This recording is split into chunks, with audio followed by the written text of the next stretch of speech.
农业部逐年拢有公布各县市学校营养午餐农药残留的报告，其中桃园的这个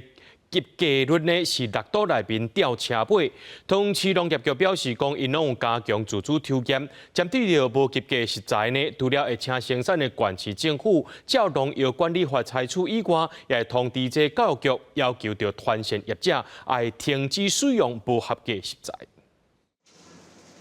为了加强维护学生囡仔的食食安全，政府自2016年开始鼓励学校营养午餐用3种100%的国产食材来做便当。农业部有公布各县市学校营养午餐农药残留的报告，其中桃园市及格率伫咧6都当中排上尾名。桃园市农业局表示，目前真侪台湾农产品拢有 QR code， 但是因为这对生产规定的要求无3种严格，桃园的营养午餐食材来源用到1Q 的比例是较悬，所以验出农药的部分才会较侪。溯源的是占60%，那你在抽验的时候应该是，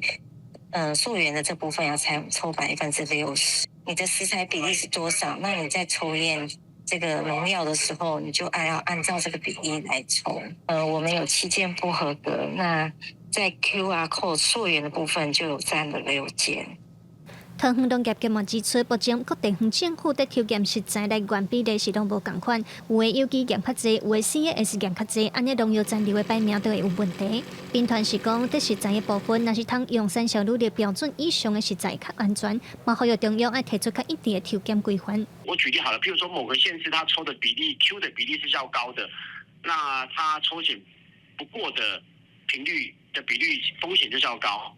如果抽的都是有机，那当然比例过的机会就高很多。如果一致的话，确实可以比较让各地方政府在这个抽检上是比较可以幸福。农业部是回应讲，已经会要求各县市未来在抽检营养午餐的时，按照食材本身3种1Q的比例落去抽检。另外，桃园农业局表示，除了有加强自主抽检，针对无及格食材，嘛会请生产的县市政府照农业管理法采取，嘛会通知教育局要求团线业者停用无及格食材。记者卢尚如、郑俊尧台北报道。